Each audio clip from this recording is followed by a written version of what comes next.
আমি সরকারি চাকরি পাওয়ার লেগে প্রতিদিনই ইউটিউবে ভিডিও দেখি। ওই ইউটিউব দেখলে কি চাকরি পাওয়া যায়? সকাল 10টা বাজে আর নবাবজাদা পরে পরে ঘুমাচ্ছে, এখনো ওঠার কোনো খবর নাই। আরে আমি ঘুমাচ্ছি না তো, আমি সরকারি চাকরির লেগে এনার্জি সেভ করছি। তোমার এনার্জি সেভ করতে করতে আমার জীবনটাই লো ব্যাটারি হয়ে গেছে। আরে ধৈর্য ধরো, দেখবা ঠিক সময় ভালো খবর চলে আসবে। তা আজকে তুমি কয় ঘন্টা চাকরির বই পড়বা? আজকে আমি ফুল 8 ঘন্টা পড়বো। সত্যি নাকি?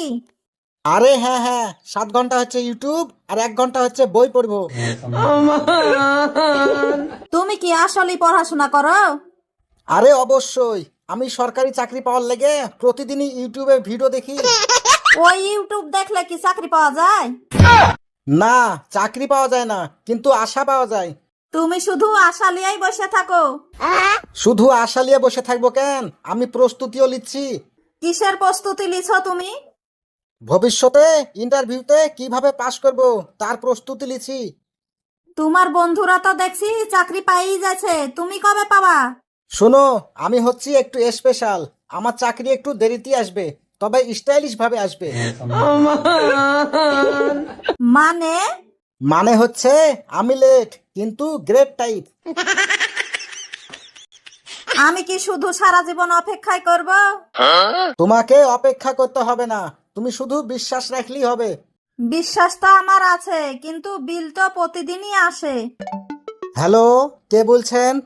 আপনার আগামীকাল ইন্টারভিউ, আপনি যথাসময়ের মধ্যে চলে আসবেন। কি হলো, কে ফোন করেছিল? কালকে আমার ইন্টারভিউ, ফোন করে সেটাই বললো। এবার একটু সিরিয়াস হয়ে পরীক্ষাটা দিও, ভালোভাবে একটু পড়াশোনা করে নাও। আর পড়াশোনা করা লাগবে না, আমি ইউটিউব থেকে সব শিখে নিয়েছি। তাই নাকি? তাহলে রেডি হও কালকের লেগে। কি গো, কি হলো তোমার ইন্টারভিউয়ের? আবারও সেই ওয়েট লিস্ট, মানে? আমাকে আবারও লাইনে রেখেছে, তবে ভিআইপি লাইনে। তার মানে তুমি কবে চাকরি পাবা? যেদিন ভাগ্য আর ইন্টারভিউ একসাথে হাসবে। আর আমি? তুমি আমার মোটিভেশন আর আমার রাগের কারণ। সরকারি চাকরি আসবে, আগে তোমার ঘুম আর ইউটিউব শেষ করতে হবে। জীবনে স্বপ্ন দেখা ভালো, কিন্তু শুধু স্বপ্ন দেখলেই হয় না, চেষ্টা আর ধৈর্য, এই দুইটা জিনিস থাকলে সফলতা একদিন আসবেই ইনশাআল্লাহ। আর স্বপ্নের সাথে একটু বাস্তবও মেনে চলতে হয়, না হলে দিন শেষে শুধু ওয়েটিং লিস্টেই থেকে যাবেন। সরকারি চাকরি হোক আর প্রাইভেট চাকরি হোক, পরিশ্রম করলে ফল একদিন আসবেই।